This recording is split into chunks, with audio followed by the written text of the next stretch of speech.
debout pour qu'on mette fin à ces forfaitures. Je vous remercie. Merci, Président Sonko. Je donne la parole au Président Ababacar Sall, Khalifa Ababacar Sall. Et on en aura terminé avec le point de presse. Merci beaucoup. Jërëjëf Habib. maa ngi gërëm bu baax ñi fi ñëw teew fi pour fekkee suñu jàkkaarloo bii.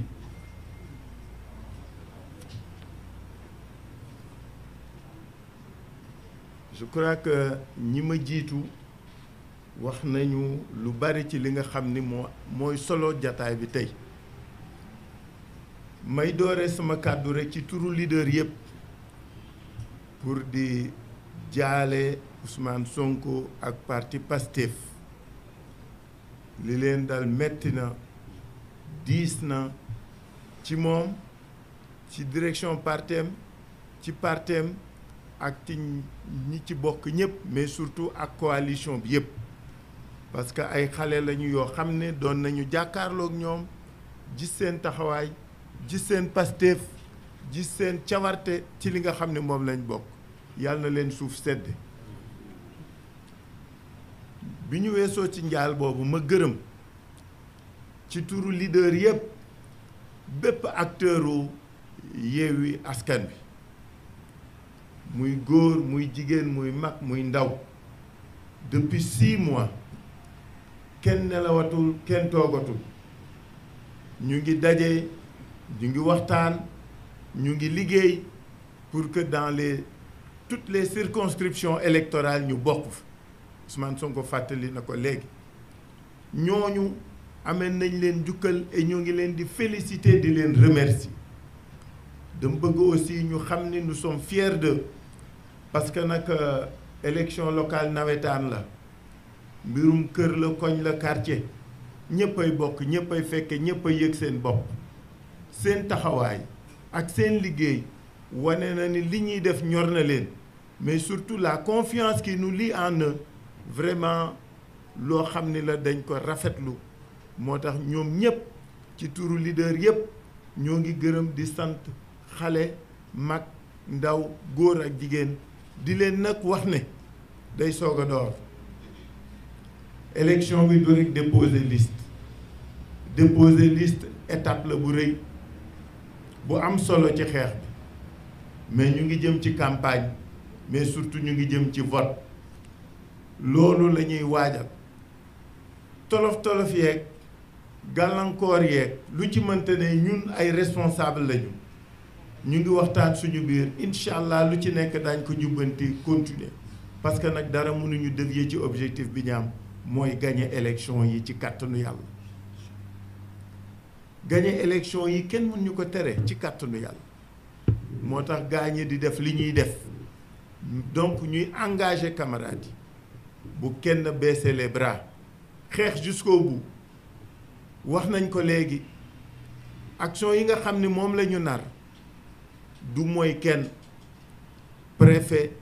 sous-préfet agent administratif boo xam ne dugg nga ci complot bi dinañ dal sa kaw parce que nag am na lu kenn dul nangu et je veux que chacun se le tienne pour dit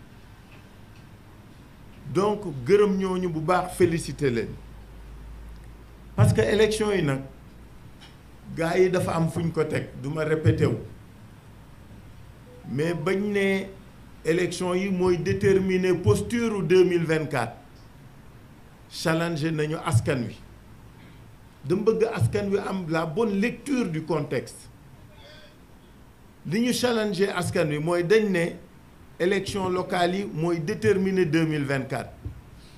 suñ ko fayee 2021 2022 2024 du am nañ leen tëcc ba ñu xam seen bopp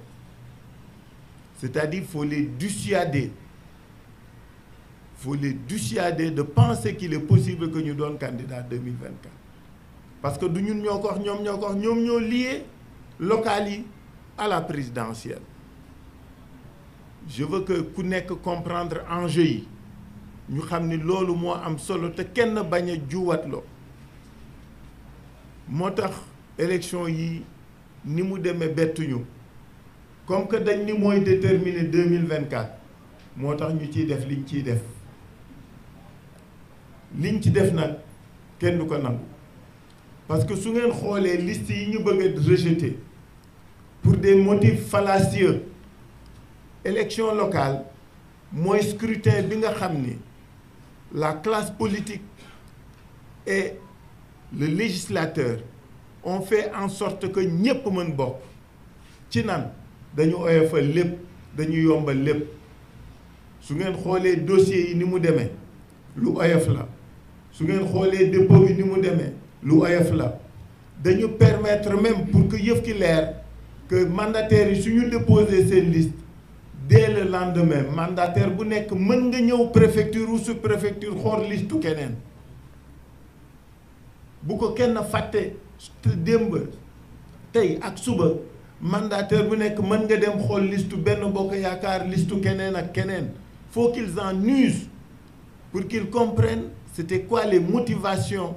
du législateur et de la classe politique en faisant de ce scrutin une démarche inclusive, participative et citoyenne. Na ñëpp dem vérifier parce que yëf ki na dafa yomb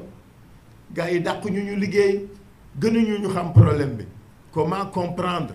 que nous puissions avoir des rejets et des difficultés et que ñoom amuñu dara? C'est louche, c'est suspect, mënul ne te waruñu ko nangu.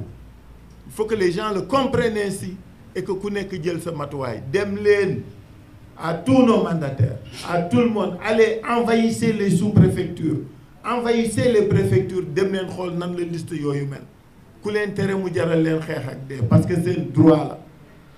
dama bëgg looloon ñu jàpp ko parce que loolu mooy nature scrutin bi dañu bëgg ñëpp bokk ñëpp fekke ñëpp nekk ñëpp am ba tax na Ousmane mettre na en garde tout de suite les autorités administratives. La résolution prise tout à l'heure en rapport avec nos avocats et avec nos conseils mooy que ni duñu exonérer kenn ci dara. On poursuivra chaque responsable ou tout responsable qui aura été à l'origine d'une forfaiture ou d'un manquement. Parce que nag kenn waxu leen ñu doon ay auxiliaires ou majorité présidentielle. Ils sont payés par nos sous pour qu'ils soient à équidistance de nous tous, de tous les acteurs. Am na yoo xam ne kenn waratu ko nangu xam nga réew mi li ko jaral kooku nañu koy jaral li mu leen jaral suñu ko jaralee rek léegi moo buntu feeñ. Donc je voudrais attirer l'attention des autorités administratives parce que retour yi ñuy am dalul xel motif yi ñuy avancé taxawul parce que loi boo gis da ngay xool lan moo ko suuxat lan moo ko wund base élection locale dañu bëgg mu doon une élection inclusive ku bëgg a bokk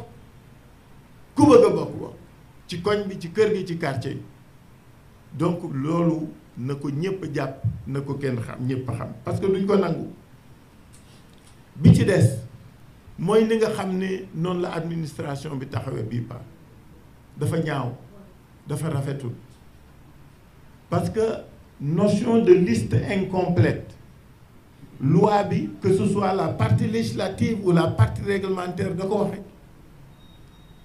et c'est le seul scrutin pour lequel on permet jusqu'à terme des 72 heures que mandataire bi di corriger di rectifier c'est le seul scrutin pourquoi defuñu ko ñi ci des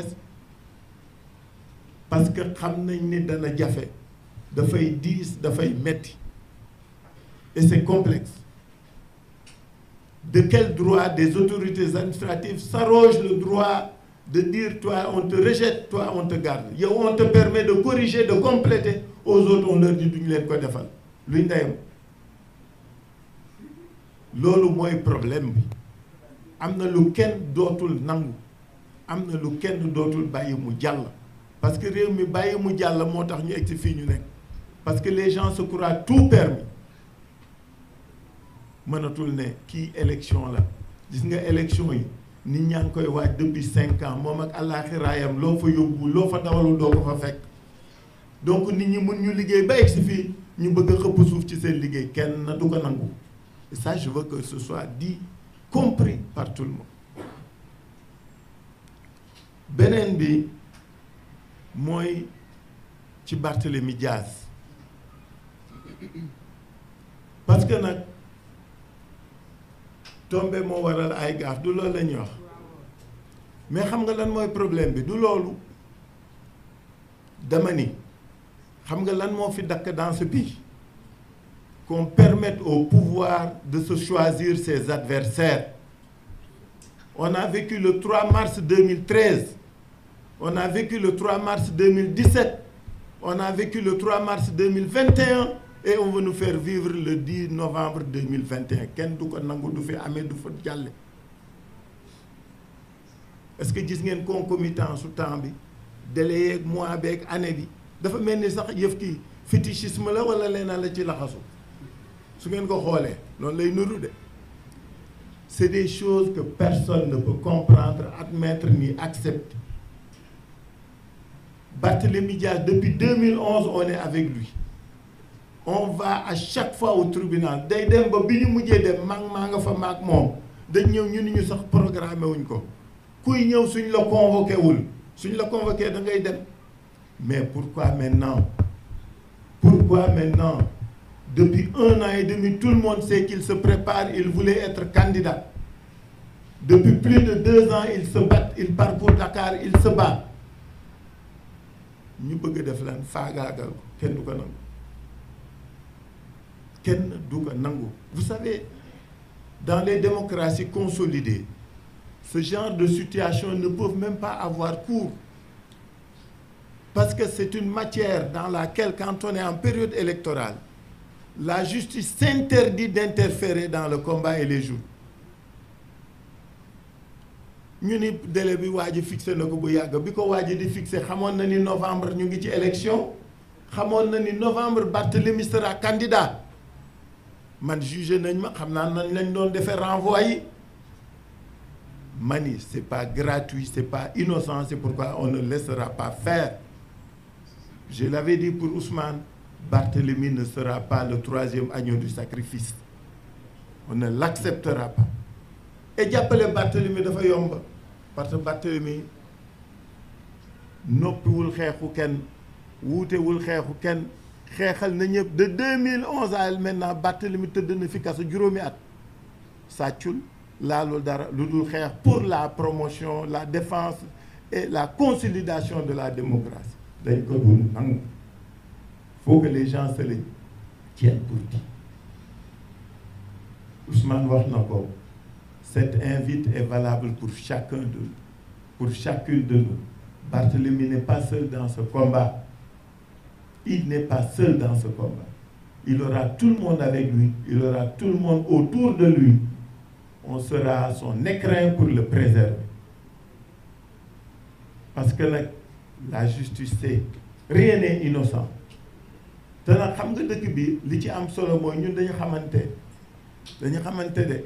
te gars yi dañuy waxtaan te ñu bari ci ñoom amuñu bàmmeelu biir